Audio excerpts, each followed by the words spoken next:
What's going on, everybody? And thank you so much for tuning in. So today I am excited to have author Jay Kristoff joining me. Jay, how's it going over there?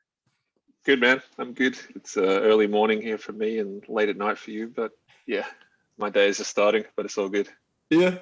It's always interesting, getting the perspective of somebody who's like a day forward Yeah, from where we're I am. ahead in time. Just, Yeah, the yeah, world is still here on Wednesday morning. Yeah. right, exactly. It's like, It's okay, good news. good. Thank God we're still here for another morning.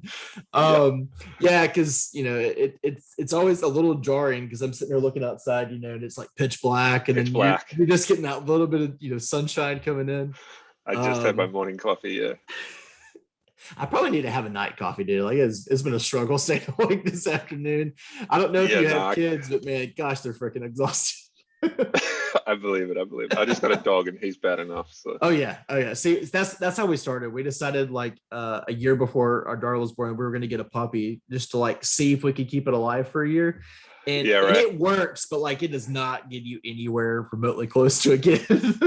Yeah, I believe it. I believe it. So I just want to start out like I always do these. Just tell me a little bit about yourself. Growing up, did you read a lot growing up? Did you write growing up? Did writing come later in life? And then just how did you get into writing seriously? Yeah. I mean, I was always a reader. The first fantasy book I read was The Hobbit when I was like 8 years old, and that was kind of the gateway drug in a fantasy for me. It's probably true of a lot of people, but I kind of wandered all around. Like I very quickly fell into horror and started reading a lot of Stephen King and sci-fi, kind of reading old golden age sci-fi. So I had a bit of a weird taste, but it was always genre fiction. Um, for a long while, I was kind of an art student kid. Like I was very visually minded, so I studied graphic design at university, and I ended up working in advertising for a career. So I was a creative in an advertising agency, and basically I wrote TV scripts all day.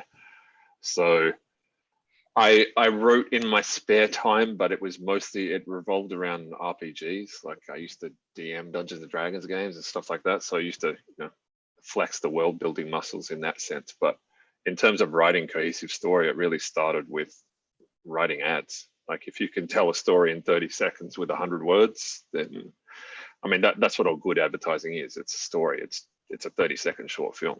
That's what the good ones do. Most of them don't do that. But yeah, that was a pretty good grounding in terms of understanding the fundamentals of story.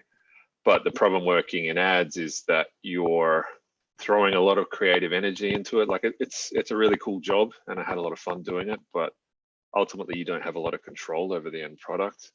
Like you might write the best script that you've ever written, and then it will get killed at any number of hurdles along the way, either internally by clients or client service, or it will go into market research and just die the death of a thousand cuts. So it can be pretty heartbreaking throwing all this energy into something that you ultimately don't have control over. Yeah. So in my spare time, I just started working on a scene. It was like an idea for a scene that I had, and I wrote it down, and that scene became a chapter, and I kept writing, and that chapter became a book. I didn't tell anyone that I was doing it. Like my wife didn't even know what I was doing. I would just kind of go into the study at night and write. And it wasn't until the book was kind of probably 3/4 finished that I even told her that I was doing it, because it was a weird thing to just decide to do, and I wasn't sure if I was ever going to finish it. Mm. So I didn't want to tell her that I was doing it in case I didn't. But yeah, that was the book. I mean, it's a bad book, or most first books tend to be bad books, but that was the book that kind of made me fall in love with the idea of writing and going to some place that was entirely mine, that I had control over. So it would either work or it wouldn't, based on my ability and what I wanted to do with it, rather than some external force that I couldn't control. So yeah, that's kind of how it all started. But yeah, it was late in life, man. I didn't start writing that book until I'm like 35. That was when I first sat down to write a novel. So yeah, anyone who tells you have to do it by the time you're 21 is full of it. And those ones that do about 21, you just kind of raise your fist a little bit. Yeah, like, it's wild. why Like, couldn't I have been that? yeah, I mean, it's exceptional. Like those people are extraordinary. I'm friends with Veronica Roth, who wrote the Divergent series, and she put out that first book when she was 21. I know that if I had been that young and achieved that level of success, I would have just turned into a monster. But she's the coolest person ever. Like, she's the most generous, down to earth, sweetest person you're ever going to meet. So I'm glad I didn't come to it early. You just like hold all the power, you know? Yeah. I would. Yeah, I'd be a horrible human being. I guess that's like what happens to celebrities, you know, like, you know, they all start off kind of young, and then like they kind of let it corrupt them, you know, as they get a little bit older, and then I mean, I a lot of think them kind of fizzle out. it would be really hard for it not to corrupt you, particularly if you're young. When it comes to you, like, you don't really have a sense of the way the world works for regular Right. people yet, and you get thrown into this extraordinary world where everyone is telling that you're amazing and you have all this money and you can do whatever you want. It would take an exceptional human being to stay grounded and centered in that. So that's why I love Veronica, man. She's just a totally down to earth person, and she sold like millions and millions and millions of copies. So yeah, it's an extraordinary person that holds it together under that level of fame. Yeah. It kind of reminds me, you know, I always said, like, going through like high school and college, that, you know, students need like a course on like financial stability for like when they get out in the real world. And that was just like, was never a thing. And you always look at like professional sports players, like a lot of them come from nothing, and then all of a sudden they're just like given this like massive paycheck, and they're like, so you have a $7 million contract. What do you do? Yeah. You go buy a house, you buy your parents a house, you buy them a car, you buy yourself a car, and then you got their money. Yeah, congrats. Exactly. It's nuts. Yeah, it's an interesting thing that you didn't tell your wife you were writing a book. You see, my wife has always encouraged me to write a book, and I haven't done it. So maybe I should just like left it with like, no, I'm never gonna write a book, and then just do it. Don't tell her. Yeah, I mean, she was amazingly supportive when I told her. Like, she's probably the most well-read person that I've ever met, and she reads all my stuff, and she's kind of my first crit reader. So it wasn't for lack of encouragement or anything. It was a weird thing for me to have decided to do, and I was more afraid that I would declare I'm going to write a book, because anyone can write a book, and then it fizzles out and becomes nothing. I didn't want to be embarrassed. So once I was at the point where I was pretty sure I'm actually going to finish this thing, and it was safe to tell her, and then I told her. I gotcha. Yeah, I can imagine, like, I'm writing a book. Oh, when are you going to finish it? I'm never now. I'm just not going to. I'm not going to do it. Now that I've said I'm going to, I'm never going to. Yeah. So, as far as like influences and stuff growing up, I mean, I know you said you read The Hobbit, you started reading like King and a lot of genre fiction. Who would you say were like some of your biggest influences when you did start writing, and then it maybe even continued through your books now? William Gibson was a big one in terms of style. He was the first writer I kind of read and studied, like how he was doing what he was doing in terms of sentence structure, in terms of story structure, in terms of chapter structure. Like, he was someone I studied the craft of rather than just the words and the story. So he was a big one. Stephen King's On Writing is kind of a Bible. I think that's one of the best books written about writing fiction ever. And I still kind of sometimes go back and flick through the pages when I'm stuck. In terms of individual works, like the big influences on Empire were Anne Rice. Interview with the Vampire is a massive one. I went back and kind of studied the craft of that book, how she did what she did. Like, it's one of my favorite books, but I hadn't read it in 20 years. And so once I decided on the framing structure for Empire, I kind of went back and studied the way she did that book, as well as Blood Song by Anthony Ryan, which is a great epic fantasy work, and Name of the Wind by Pat Rothfuss, of course, is a huge one as well. But Interview is probably the biggest influence. Like, the chronicler in, say, Name of the Wind, for example, isn't really omnipresent in the story. Like, there are chapters where you cut away to him and Quoth kind of sitting in the inn, and they'll have a chat with each other, but he's not present in the story. Like, the chapters where Quoth is talking, it's just all first. Whereas I wanted the chronicler in Empire to be more omnipresent in the story. So he's kind of continuously jumping in for points of clarification, or just to give Gabriel shit because he's a vampire and Gabriel is a vampire hunter, and they don't particularly like each other. So I wanted a more kind of dynamic feel between the two of them, and that's kind of what Anne Rice did in Interview. Like the chronicler in Interview is more of a presence throughout the narrative. So yeah, that was a big one. Yeah, I really liked how the chronicler and Gabriel really played off of each other, and I know that's a lot of people really enjoyed that. I've read a lot of reviews that kind of mentioned that tongue in cheek. They're back and forth, just jabs at each other. It's a fantastic kind of little palate cleanser in between the kind of flashbacks and the present tense parts of the chapters. It was an opportunity to, like I say, for points of clarification. Like, it's there's an acknowledgement, almost a meta acknowledgement in text that the people who are reading it don't know anything about this world.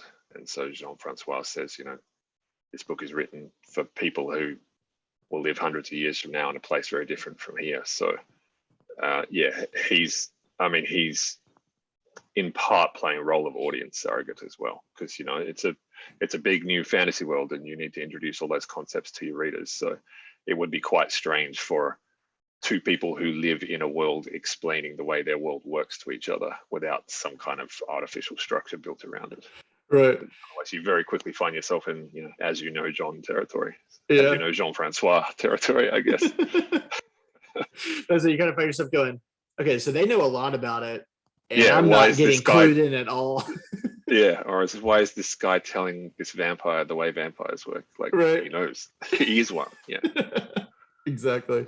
As far as your craft, you mentioned, Stephen King's book, which that gets mentioned all the time as just one of the best craft books ever. It's amazing. How did you kind of hone your craft from, your first, your throwaway novel, as everybody kind of calls their first, to now? Have you kind of figured out how your writing process works? Is it different every time a new book or new series is introduced? It depends a little bit on the book. Like with my co-authored work with Amie, we have to be a lot more buttoned down in terms of pre-production and planning, because, when you're working with a co-author, you need to know what the co-author has in their head and what they're planning to do. Like if there's some secondary character that you're planning some big reveal around, and your co-author decides that character is getting killed in an action scene, then that's going to mess everything up. So Amie and I have to be quite meticulous in the way we plan the structure of our books. And typically speaking, when I was working on my solo stuff, I would just pants it. I'd just make it up as I went along. So it was kind of completely different ways of working. Like I liken it it's like I was driving towards a city on the horizon, the city being the end of the novel. If I have the ending in mind and I keep the car on the road kind of pointed towards that city, I will eventually reach the city. I don't know what streets I'm going to take to get there, and I might go into a cul-de-sac and have to back the car up or whatever, but eventually I will get to where I want to be. But it was different with Empire, because Empire was bigger than anything that I had done before, both in terms of word count and the world that I was building and just the story that I was telling. It's kind of, it's 3 books in one. It's the framing device and then 2 different parts of Gabriel's life. One when he's 15, one when he's 32, and they're kind of weaving in and out of each other. They're in one, events in one are kind of informing outcomes in the other. So level of complexity was just much bigger than I had ever done before. It was the hardest book that I'd ever written. So when I was about halfway through it, I realized that unless I sat down and plotted this thing and worked out exactly what was going to happen, it was just going to keep sprawling. Like, I initially wrote, call it Young Gabe and Old Gabe. I was writing Young Gabe and Old Gabe kind of side by side for a little while because they were bouncing in and out of each other. But eventually I just started writing Young Gabe. And I wrote that plot line almost all the way through to the end. And by itself, it was 200,000 words. Like, it was fucking huge. And so if I had done that with Old Gabe, it would just be a brick of a book. Right. So in the end, I had to actually sit down and realize, like, if I don't put a rein on this thing, it's just going to get out of control. So about halfway through the book, I sat down and kind of meticulously plotted it out the way I do with Amie. So Empire was kind of different to something like Nevernight, for example. Nevernight, I flew by the seat of my pants pretty much the whole trilogy. So it varies from work to work. Yeah, I gotcha. Yeah, I mean, It's funny how you say, it'd be a thick book. I mean, it's still pretty thick, even It's a after all beast. that. Yeah, I mean, it's not Game of Thrones, but it's pretty big. Yeah. Yeah. Second one will probably be bigger. So. Good gosh. I mean, sequels sequels tend to just be longer. Yeah. Right. And you just tend to sprawl by about 10 or 20% given. So Yeah. the next one will probably be a little bit bigger. Good night. So as far as your writing, so like you did mention, you've got a lot of solo projects and you do have some duo projects with Amie. Talk a little bit about you've already talked about your writing process a little bit between both of them, but how did your writing with Amie kind of come about? Do y'all know each other really well? Did y'all just decide like, hey, let's co-write a series together, or was it something more of like publisher put you guys together, or how did that work out?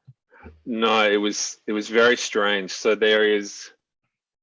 if you are a foreign resident earning income in the United States, so for example, my publisher in the US pays me, they pay the US government tax, and I pay the US government tax on my earnings in America before I get paid in Australia. If you're in that situation, you need what's called an international tax identification number, ITIN. It's like a social security number, but for foreign residents. And the process by which you get this number it's like something out of Terry Gilliam's Brazil. Like, it's this completely archaic, arcane process. The labyrinth you have to run through to get this goddamn number is insane. And it costs you like a couple of $100 every time you try. And when you fail, and you will inevitably fail, they don't tell you why. They just kind of say failed and send your stuff back to you. Oh my gosh. And you have to try again. It's crazy. And so I had just signed my first deal for my first series. And after like 3 attempts, I think I got this ITIN number so I could get paid. And it just so happened that Amie had signed her first book deal, the first series that she wrote with Megan Spooner, her other co-author. And she was at work and she was trying to work out this process. And like, she's a lawyer. So she's, pretty well versed in terms of government bureaucracy, and she couldn't figure this thing out. And she was swearing in her office. And a colleague of hers kind of walked past her office door, and he's like, "What's the deal? What's the problem?" And she's like, "I'm trying to get this goddamn number. I can't figure out how to do it." And he said, "Well, one of my friends, Jay, just went through that process. So I'll give you his email and you can email him and find out how to do it." She's like, "Okay, cool." So she emailed me out of the blue, said, "Hi, I'm a friend of Nick's. I heard the secret handshake by which I can get this number. I'll buy you breakfast and, you can tell me how to do it." So we just met up completely out of the blue. Like, it was just a work colleague of hers was a buddy of mine. And because we were both kind of baby authors, just kind of getting started, we would meet up every month and just have breakfast and shoot about, shop talk, basically. Mm-hmm. And about 6 months in, she had a dream where we wrote a book together, and she was like, "Maybe we should give it a go. Maybe this is the universe telling us something." And so I was like, "Yeah, sure, we'll give it a try." Not thinking that it would even work, to tell you the truth. Like, in my head, books were something that you wrote by yourself. Co-authoring was just conceptually, it wasn't even on the radar. But funnily enough, when you're working as a creative in an advertising agency, you work in teams. Like, an art director and a copywriter work together. So I had already spent like 13 years working in a creative team environment, just bouncing ideas back and forth between your partner and learning how to set ego aside and take criticism. And so that day job that I had for over a decade was actually a really great training ground to be in a co-author relationship. So yeah, we just worked really well together and started kicking around ideas, and that's where Illuminate came from. So interesting. This weird series of coincidences that led to this life-changing novel. Like, that was the first time I hit the New York Times bestseller list, and that was the book that let us quit our day jobs. So it was crazy confluence of events. Yeah. I mean, yeah, going from I don't even this is gonna work to I'm just gonna write for a living now. Yeah. It's insane. Yeah. It was. I mean, that was the book that changed our lives. Yeah. And all from her Crazy. Just swearing in her office. I mean, who Right. would have thunk it, right? Yeah. And that buddy of mine was a gaming buddy. So like he was a guy I used to role play with. So Yeah. like all these little, I sometimes sit and think about the confluence of events necessary for that meeting to take place. And through that meeting, I am now living my dream. Like I get to be a full-time author. All the things that needed to happen for that meeting to take place. It drives you crazy if you sit and think about it. Right. Golly, that's crazy. Yeah. So we talked a little bit about Illuminae. I know you've got a new series with her, the Aurora cycle. Yeah. Can you talk a little bit about, because I know you've got the third book coming out pretty soon, or has it already come out? In November. In Yeah, November, it's out in November. So that's the finale to the trilogy. Okay, can you talk a little bit about that series, and then also talk about your bigger series, Nevernight Chronicle, just to kind of give a little bit of background to those two series, because I know a lot of people have been talking about them for the past at least year or two, and then we'll talk a little bit more about Empire. So Aurora Cycle is young adult. The work that I do with Amie is all young adult. It's a sci-fi series. It's kind of our love letter to Star Trek, I guess, Roddenberry era Star Trek. It's about a military academy set in space, a bunch of different races. We have the ability to travel interstellar distances. It's not faster than light. It's wormhole travel, essentially. And there's a bunch of different races have formed an alliance. We kick off the series with a graduating squad from this academy who rescue a girl from an arc ship that has been lost in space, and she's been locked in cryosleep for like 200 years. So she's kind of the classic girl out of time trope.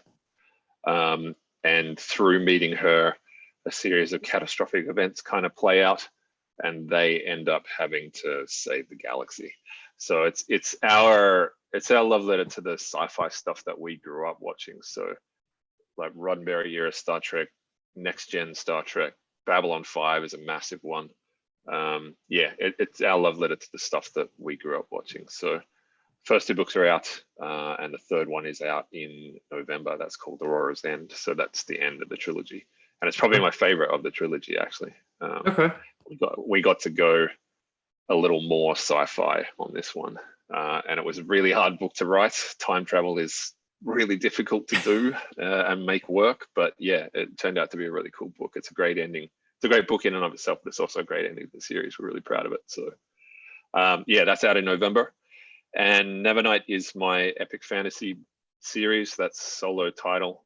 It's adult, although it's often confused with YA. Like readers send me pictures of it in the YA section all the time, I guess because the protagonist is a teenager, and because my co-authored stuff is YA, so I tend to get put in the YA section when I shouldn't be, because Nevernight is definitely not a YA book, and Empire is certainly not. No. Man, people have sent me pictures of Empire in the YA section. It's like, I think I remember maybe you posted, or somebody posted on your wall like maybe a couple of weeks ago. It was like maybe it was in the right when the US release was. And it was in a Barnes and Noble. Holy crap! Like if a kid reads those first couple of chapters, like they're scarred for life. I mean, I was reading Stephen King at age 10. Like it depends on the kid, I guess. Right. But I don't want to be prescriptive. If you're young and you want to read Empire, that's great. It's all good, as long as you know what you're getting in for. Like exactly. I don't mind. This is not Twilight. It's not. Sure. So as long as you're aware that you're going into some pretty deep and dark water, that's all cool. Like I hope you enjoy it. But yeah, it would be like putting a slasher movie in the kids section at the video store. You know what I mean? Yeah. So Nevernight is it's about a girl named Mia Corvera. She is the series is set in, it's like an amalgam of Merchant Prince Venice and ancient Rome, and the world is in a trinary star system. So the result is that there is always a sun in the sky. It's always day. There's like 2 weeks every 2.5 years where all suns are down, and they get like 2 weeks of night. But other than that, it's daylight all the time. And so it's revolves around a young lady named Mia Corvera, whose parents are murdered by 3 high-ranking members of the Senate and the military, and she falls into the keeping of a retired assassin who kind of brings her up and trains her in the ways of murder and she, in the first book, she attends basically an assassin school, and she's seeking revenge for the murder of her parents from these kind of higher up.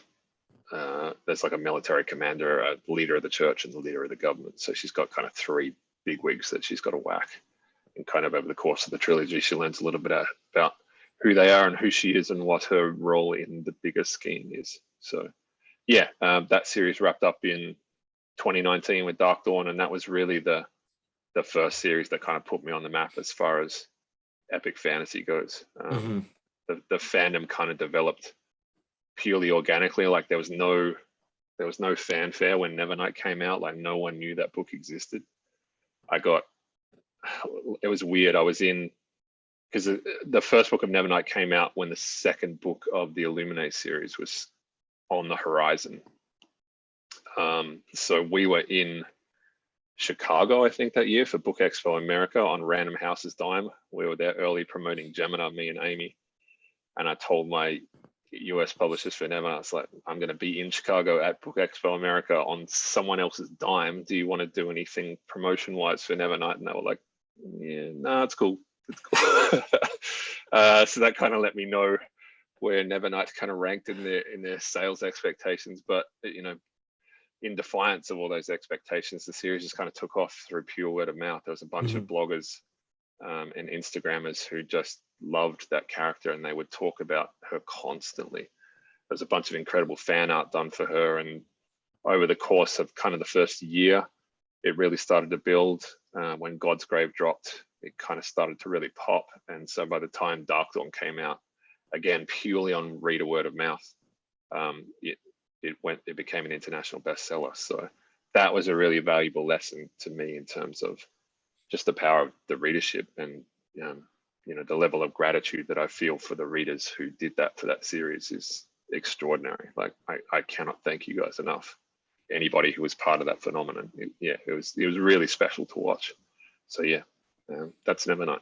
Yeah, but I say, then you have those kick-ass covers of the UK, man. Those things are freaking, they were great, phenomenal. Yeah, I remember when they Kirby. revealed Dark Dawns, and I was like, oh my gosh, like I have to have a copy of that. But people get that stuff tattooed on their body. Like the Nevernight fandom is just like, they're not fans, they're fanatics. Like they're intense. And yeah, so I've seen people with like full chest pieces of the crow on the cover of Nevernight. Someone's got like the cover of Dark Dawn down their leg. And again, that's Kirby Rosanas. He did the cover for Empire in the UK as well. He's just an incredibly talented dude, and really nice as well. He sent me the original illustrations of those 3 Nevernight covers. I've got them hanging on the wall above the computer. He just like mailed me one day and says, "Hey man, what's your address? I got a present for you." And he just sent me the originals. Like, he's such a cool dude. Oh, that's so incredibly awesome. talented as well. Yeah. And then as far as the series, you're talking about your fandom with fan art and so forth. I mean, you've also got a fan film that was done. I guess, was it right around when Dark Dawn was released, or maybe a little bit before? Yeah, I think the first episode dropped really soon after Dark Dawn dropped. Yeah. So that was done by a filmmaker named Kiera Ford. She's an Aussie gal. She got funding from Screen Australia, which is like a government arts initiative. And yeah, she pulled together this amazing production. Like, again, it was all just her. She is a machine. She's an incredibly driven lady. And so she's an actress, and got a bunch of her friends, and got a production team together, and shot 3 episodes, and they look fantastic, man. For like the things they did with the budget they had. Like, Australia it's not a big country. We don't have Hollywood here. We don't have a lot of money, but what they did with what they had is just unreal. So yeah, they're all up on Pierre's YouTube channel. You can go check them out. She took 3 scenes from the first half of the first book, ones that she liked best, and kind of shot them. And yeah, they look amazing. She did such an incredible job. So yeah, they're on her channel, and you can go check them out. Yeah, but I remember that, kind of the lead up to it, seeing like the different screen caps and stuff that she was posting. Yeah. You were sharing on like Twitter and stuff. It was real neat. Yeah, it was amazing. And that's kind of what I was talking about, that level of just the love people had for that series. Like, the idea that anyone would just wake up one day and say, you know what, I'm gonna make a film about this book. I'm gonna write to the Australian government and get the money and make this happen just because I like this book so much. That level of kind of fanaticism is kind of across the whole fandom. So yeah, that's a really good example of the way readers came to that series and made it way more than I ever expected it to be. Yeah. Yeah. So we move on to Empire of the Vampire. So your latest epic fantasy beast of a novel, which I had to get 3 copies of it. I couldn't help myself. I mean, awesome. I pre-ordered the the US edition, which you signed all the first editions that came out, which I did. My gosh, like the time it must take you to sign all those freaking sheets. And then like as soon as it took me 4 seasons of The West Wing and all of The Wire. Like I would just kind of put it on the background and sign. That's how long it took. It was a lot of signing. Jeez. And yeah, like I ended up listening to an early copy, Damon Lynch's he did such a good job. God, it's so good. Man, but I've had that, I had that copy pre-ordered like probably a year ago. Oh, cool. I probably got a couple of chapters in, and I was like, all right, I'm getting the Barnes and Noble edition. And then I messaged my buddy Matt over the Broken Binding, like, hey, you got any more UK copies left? I need to get a copy. So I was like, yeah, I had to have both covers, and then I had to have the special edition over here. But do you have a copy that you read and a copy that you just keep aside and don't actually touch? I haven't gotten a copy I just read yet. I guess I need to do that. Okay. Is there going to be a paperback? Maybe I'll get a paperback copy. Yeah, there will be. Yeah, it's one of those things like you got to show how much you love it by like how like busted up the binding is. yeah. I love seeing, like I like seeing readers bring like a pristine copy in like a Mylar bag, like obviously that they love and they want to keep perfect. But I think I like more seeing a book that has just had the hell beaten out of it. Like you can tell it's been on public transport and thrown in the bottom of suitcases and traveled all over the world. Like a book that has been loved. Oh yeah, I like seeing those the best. Yeah, you got the bent cover and like there's like some scrapes down it, like a coffee stain. Pages and spinal broken. Yeah, I like it. Yeah, I don't have one yet, but I will get one. So so tell the audience, those who haven't had a chance to check out Empire, what it's about. And then I've got a couple of questions about the book, since I've read it, just to try to do some non-spoiler answers. Sure. So I liken it to, it's what would happen if Interview with the Vampire met The Name of the Wind in an S&M club while the first 5 seasons of Game of Thrones streamed in the background. That's kind of my elevator pitch. But it's set in a medieval European-inspired world with one important difference. 27 years ago, there was an environmental cataclysm called Day's Death, in which the sun stopped shining as brightly in the sky. No one knows why. They still have dawn and dusk, but daylight is drastically reduced in the world. So along with all the ecological catastrophic events that kind of fall out from lowered levels of daylight and UV, in addition to that, in this world, vampires are real, and they've figured out that sunlight no longer kills them. So they've started kind of popping up around this empire and doing what vampires do. So the story centers around a guy named Gabriel de Leon. He is the member of a kind of a monastic order of monster hunters known as the Silver Saints. And he begins the book, he's captured by a group of vampires who want to know his life story. And so he starts telling 2 different tales, essentially. One, when he's a young man, he's kind of 15 years old, and he's first recruited into the order, kind of learns who he is and what his role is in the greater scheme of things. And the second half of the story is when he's a much older man, he's kind of 32 years old, and he became a paragon of the order, but then he's fallen out the other side. He's kind of suffered this fall from grace, and he's bitter and broken and jaded and faithless, and he gets dragged almost against his will into a quest to discover the one thing that might actually fix Day's Death and bring back the sun to full strength in the sky. So those are kind of 2 halves of the story, and they weave in and out of each other over the course of the first novel. So yeah, that's basically the pitch for it. I gotcha. So it's dark, epic fantasy, bloody, sweary, smutty. Yeah, I mean, Yep. Kind of what you're known for a little bit, after A little Nevernight bit, yeah, Chronicle. yeah, true to form. I mean, it's very much a spiritual successor to Nevernight in terms of tone and aesthetic. Yeah, Mhm. it's kind of dark gothic, epic fantasy. I'm curious, what made you kind of lean, I guess, towards that kind of aesthetic? Because it's one that's not, I wouldn't say it's done a whole lot. You get dark fantasy, you get epic fantasy, you get sex, drugs, rock and roll, whatever you want to call it, in fantasy. Yep. But I guess the way in which you do it, I don't feel like is done a lot in the more mainstream, I guess, traditional fantasy that you see. What I guess, is that something your publisher was looking for? Is that something you're just like, it's gonna throw it onto the page and see what happens?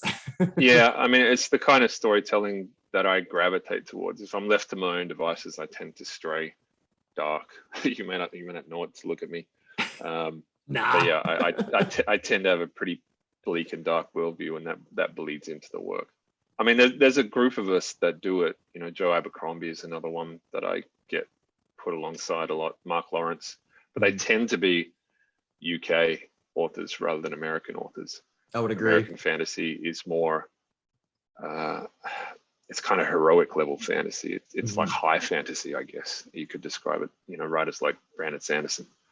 Whereas us colonials tend to stray a little darker. Maybe it's got something to do with the weather in England. I don't know.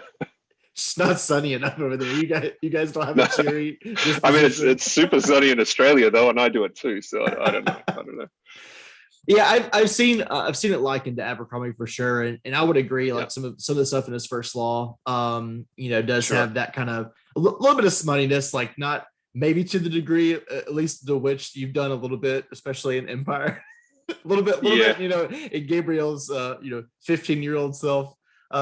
Sure. There's a particular scene in mind, but I mean, and again, that is something I've never seen before. So you blew my mind with that scene. I mean, I'm sure you know which one I'm talking about. I do. I felt like I had to. I felt like not addressing that in a vampire novel would be really disingenuous. It would be unavoidable. Right. It's hard to talk about this without getting into spoilers. It happens pretty quickly in the book. In the very early stages of it. It felt disingenuous not to talk about that. It felt kind of cowardly. So yeah, and I knew I was like, screw it, I'm gonna go for it. Yeah, man, go all in. Like all in must win. I mean, you're at this point. I mean, you've had all this success, so you're like, let's just do it. Roll the dice, see what happens. Yeah. So just to kind of ask a few questions about some stuff you've kind of already gone over through the synopsis. Why does Gabriel's story deserve to be told? Like, why his story in particular? I mean, you've got all these other characters that play massive roles throughout his childhood and his older years, but what is it specifically about him? Is it the fact that he's this last Silver Saint? Was he always going to be when you brought his character to life, or did you have somebody else in mind and Gabriel just kind of like started outshining everybody else? I'm just curious what it was about him. I mean, it was always about him. Like I say, I kind of come from a visual arts background. I'm a visually minded writer. So I usually start with imagery. Like imagery will just kind of creep into my head. So for Nevernight, the visual point I started with Nevernight was, Emily the Strange. I don't know if you're aware of this cartoon character called Emily the Strange. She, if you Google her, you will know her immediately. She's like on lunchboxes and backpacks and stuff. She's this little goth girl surrounded by cats. And now I gotta look it up while you're going through it. Yeah. You'll know it as soon as you see it because it's everywhere. Oh yeah. But the visual for Nevernight was a grown-up version of Emily the Strange. She has the same kind of aesthetic as Mia, that sharp black bangs over her eyes and long black hair, surrounded by cats. So that's usually where I start. I start with an image of the character in my head, and the image I had for Empire was that image of Gabe in the opening chapter, him standing by the window watching the sun go down. So it was this picture in my head of a guy standing by a window up in a tower watching the sun die, and they were the images that started the whole book rolling in my head. So yeah, it was always about Gabe from the very beginning. I knew the kind of story that I wanted to tell. The origins of of the story that Gabriel is part of, it really started with Nevernight. There's a character in Nevernight called Mercurio, who is Mia's mentor. He's the assassin that kind of brought her under his wing as a kid and kind of trained her up. And he's this grumpy old bastard. Like, he hates life and hates the world, but he loves her. And I really like the dynamic between the two of them. Whenever on the page, I just had so much fun writing them together. I love that trope of the kind of grizzled, world-weary mentor who hates life and hates everything, but loves this plucky young protege who kind of reignites the fire of life in the mentor, while the mentor kind of teaches the protege that life isn't all puppies and rainbows, that sometimes it kicks you in the teeth. I love that dynamic. But Mia and Mercurio's relationship was kind of set in stone. It had to be because of the way Nevernight worked. He was like a constant fixture in her life. He was the mountain that she could set her back against when everything else was going wrong. So what I wanted to do with Empire is show the formation of a relationship like that, like build a found family dynamic between two people that really didn't like each other and had every reason in the world to hate each other, but just got thrown into this furnace together and ended up kind of cleaving to each other and needing each other like family. There's something really powerful in the idea of family that you choose rather than family that you're given. Like, you don't get to choose your brothers and sisters, you don't get to choose your kids, but finding someone in life that you care about just as much as kin who aren't related to you, there's something really powerful in that in terms of storytelling. So that was the story that I wanted to tell. So yeah, they were kind of the two grounding points for the book, and everything just kind of sprawled out from there. The first chapter I wrote it's the first chapter of the old Gabe storyline with his horse. I won't go into super spoilery stuff, but yeah, that was the first scene that I wrote. And once I had that in my head, I kind of knew who Gabe was. I knew what kind of character he was, and I just went from there. I gotcha. As far as, sorry, I got a dog barking outside, so my dog's went to go. That's all good, man. As far as the way in which you wrote it, so you write this story about with a chronicler, and Gabe is telling his story, but yet he tells two stories. Why that format, and instead of just kind of a straightforward starting with Gabe at 15 and then like leading up to 32? Is it just the way the story came to you? Did you just start writing it? You're like, it would be great if I did it this way. I'm just curious because that's a very interesting way to write it, because a lot of fantasy is very straightforward. It's not really a story told by the actual character, I guess. You just see it from a perspective. Yeah, I mean, I had the idea. I wanted to write a broken paragon, like a guy who had been a hero and had fallen on really hard times. Like, to me, you look at that in a meta plot structural sense. You have the point where he is becoming the paragon, the point where he is the paragon, and the point where he stops being it. The least interesting part of those three arcs is the one in the middle, when everything is going right, when he's top of the world and everyone loves him and he's kicking all the goals and he's winning MVP. Like, I don't care about that story. I don't give a shit. I want to see how he became it. Yeah. And what he became when the music stopped, when all the screams stop. Because when you're famous, life is easy. When you're not, that's when you find out. When fame goes away, that's when you find out who you really are. So I thought it would be a more interesting story to show those two extremes. Like, you meet young Gabe, he's full of idealism and fire and faith and the belief that he can change the world. Like, he is fully convinced that he is supposed to be doing what he is doing and he is going to make a difference. And then you meet him at 32 and he's like the exact opposite of that. They're almost two completely different characters. And so hopefully the question that prompts in your head is why? Like, how did this kid become this guy? What happened to you? Who hurt you, dude? And that's really what the whole story is about. That's the question at the root of the first book. It's like, who hurt you and how? And so that question is kind of omnipresent throughout the narrative, and eventually you find out. But that question was kind of, it was rooted at the start of the story when I started thinking about it. I knew why Gabe was the way he was. So yeah, that was the most interesting way I could think of telling that story, to show those two extremes and have that question kind of omnipresent in the reader's mind. But also, anti-heroes are more fun to me than heroes. I like kind of more morally gray characters. They feel more realistic to me. So yeah, that was the most interesting way I could think to build that story, to tell that. And it kind of harkens back to, there are a lot of great stories that have done it in that fashion, Name of the Wind and Interview with the Vampire. There's the film The Usual Suspects, which is just one guy sitting and telling a story. But going to The Usual Suspects, one of the questions that I hope is omnipresent in the reader's head when they're reading Empire is everything Gabriel saying true? Like, he's telling his version of events. Are his perceptions of what happened accurate? Or is he just straight out lying? Like, he's in captivity of monsters that he has hunted and killed his entire life. Like, why would he be telling them the whole and unabridged truth of what happened to him? So yeah, hopefully that question is present as well. I'm waiting to see if there's any truths like hidden in his back pocket that he's not telling yet. Right. Yeah. And is he playing a bigger game?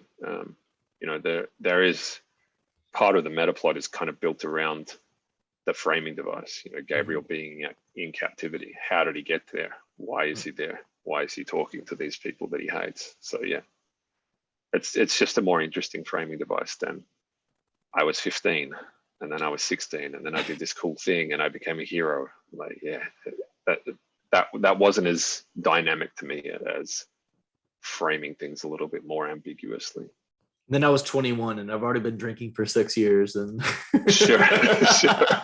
Chronic alcoholic. Yeah. Right. Yeah. I think that's kind of why I gravitate more towards like grimdark and dark fantasy than I do like epic high fantasy. Granted, I mean, and you're very much of the right. Like, US authors really gravitate towards the high fantasy and UK authors really gravitate towards to like the morally gray, like grimdark type fantasy or dark fantasy. But sure. Yeah, it's something about like having somebody who's just like so good, like they're not, like there has to be something there like that they've got another side to them, like it's just not being told. And I really like, yeah, nobody is that nice. Yeah, exactly. And and you were talking about how you've got the grizzled vet type character, and that's kind of what Gabriel's story is on one half when he's 32. But you kind of look at like Logan Nine Fingers in The First Law. Sure. I don't know if you've read Michael Fletcher's Manifest Delusion series at all, but you've got a character Decked who's like this older type that's just like war torn, and just like hates everything. It's just again, chronic alcoholic. It just kind of goes hand in hand, I feel. But it's that, why did they get to this point? What did it? Why are they still like this? Like, why can they not get out of this? You almost want to call it a funk. Sure. And why do they continue just to be horrible people? But you can't, it's like an accident. You can't look away. Yeah. I mean, it comes back to that old axiom, when fighting monsters, you have to be careful not to become the monster. Like if you're living a life in the dark, fighting evil, it's going to leave a mark. And the world that I have built is supremely dark. Like, it's an incredibly dangerous place to live, and horrible things happen all the time. Like, your humanity has essentially become cattle to these creatures. And there are kind of tiny spots of civilization in this ocean of blackness, and there's no end in sight. Like, it's not like it's not like the sun is getting brighter. It's like, this is the new status quo. Mm-hmm. And we were once the top of the food chain, and now there's something out there that's bigger and badder than any of us. And life becomes just a day-to-day struggle. So if you're on the front line of that struggle for years, yeah, it's going to leave a mark. It's going to change you. And that's one of the questions at the heart of the story. What price do people pay for that devotion? And can that level of devotion last in the face of, the kind of unending bleakness of this world? Like, how do you maintain faith in the face of this atrocity? How do you believe in a God that loves you when you look around and just see a world on the brink of absolute collapse. So those are interesting questions to me. So yeah, that's kind of at the root of Gabriel's character. Faith is a really big part of the story. You know, Gabe is raised religious. He's indoctrinated into a religious order, and when you're young, it's easy to believe that, you know, you're the chosen one, and God is going to take care of you, and if you just say your prayers and do what you're told, everything will work out okay. But then you go out into the real world and figure out that it doesn't work that way. You maybe don't have the power to change the world. The people that you like and love start falling all around you, and all of a sudden you're questioning everything. So yeah, that struggle to maintain belief in the face of just the realities of life is one of the questions at the heart of Gabe's character. Yeah. So we've got book 1 out. Can you say anything about book 2? Do you have a working title? Can you say what we can expect in book 2? I mean, clearly we're going to be expecting a longer book, which you've already mentioned. Yeah, it will be longer. Like not crazy longer, but every sequel that I have ever written has been, probably like 10-20% longer than the book that comes before it. It's just the way it goes. Like books tend to sprawl. Right. So yeah, it will almost certainly be longer. I've written probably a little over a third of it. I'm going to be working on it today. I have a working title, but the working title is a little bit spoilery if you haven't read book 1. So I won't share it just because I don't want to spoil anyone's fun. In terms of what it's about, again, it's difficult to go into. You get a much broader view of the world, I guess. So Empire, even though it's a pretty big continent, you really only see kind of a slice of it. Like the journey is kind of from a town to the south, up a couple of rivers to a monastery in the north. And so you kind of see a sliver of the continent.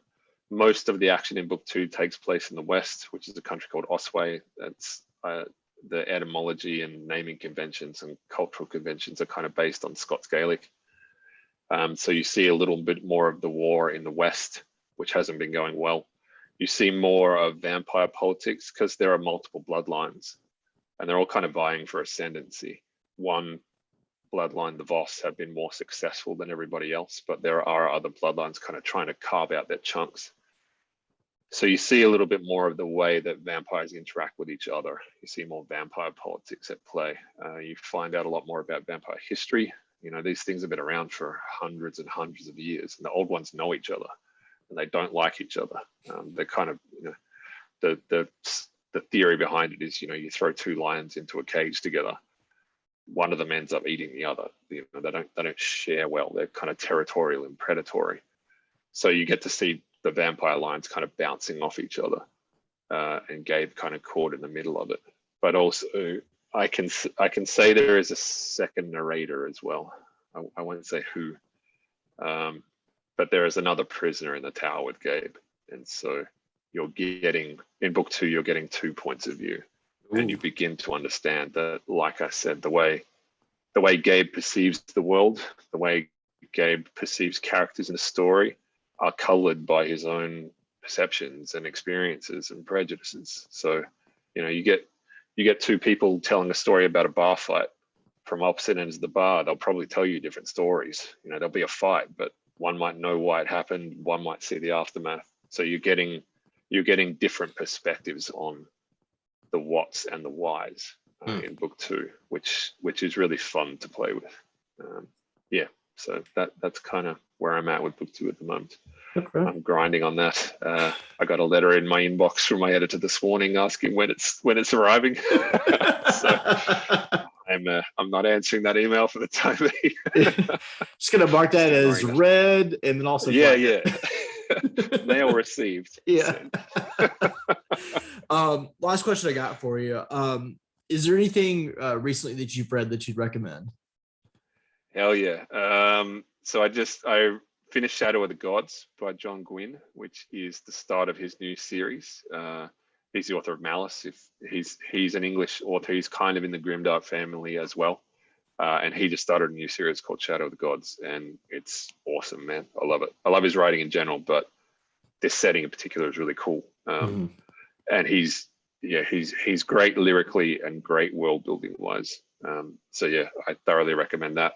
I read the new Peter V. Brett book, Desert Prince, which is I guess you would call it the successor series to the core. So he did, I think there was 5 novels in his Demon Cycle series, and this new novel is set like 15, 16 years after the events of the last book in Demon Cycle. And that's awesome. It's really great. Start of a new series, but it's in a familiar world. So, but the cool thing is, I don't think you have to know the previous books to pick up on this new series. Like, I've read the previous series, so I'm familiar with it, but I think he did a really great job of you being able to just pick up the new book and roll with it. Like, which is really hard to do. He did a great job on it. And I'm reading Nosferatu by Joe Hill. Okay. So I'm reading a lot of dudes at the moment. I usually read a lot of ladies, but I've read a lot of dude novels lately. But yeah, Shadow of the Gods and Desert Prince are both great. Okay. You and I actually share some space on the back of Shadow of the Gods, the UK. Oh, you hardcover. blurbed it as well. Yeah. So, sick. You liked it. It's a great book. Gosh, man. I really liked it. I think it's his best work to date. And I love it's John's amazing. Writing. Yeah, it's really good. Yeah, I saw that and I was like, hey, I share a cover with Jay Kristoff. There you go. Nice. So that's awesome. Yeah, I definitely recommend those as well. So definitely great choices. Well, Jay, just seriously, from the bottom of my heart, thank you so much for coming on and chatting with me. Empire of the Vampire is one of my top reads of this year. I'm probably going to reread it again at least once or twice before the end of the year because I just freaking loved it. Cool. And I'll probably re-listen to Damien's narration because he is Gabriel De Leon to be. He did a great job. So good. Man. And speaking of John Gwynne, he did the Fateful and the Fallen narration. Yeah. So that's how I found out about him. So if you like the narration for Empire, go listen to Fateful and Fallen. Yeah. He did an amazing job. But yeah, John's books was how I found out about Damien. So yeah, there you go. That's awesome. That's awesome. Well, everybody go check out Empire of the Vampire. You can find it wherever books are sold. Jay, best of luck writing book 2. Definitely looking forward to it. And we'll have to do this again for sure. Yeah, man, definitely. Thanks for your time. Awesome. It was awesome Thank to speak to you.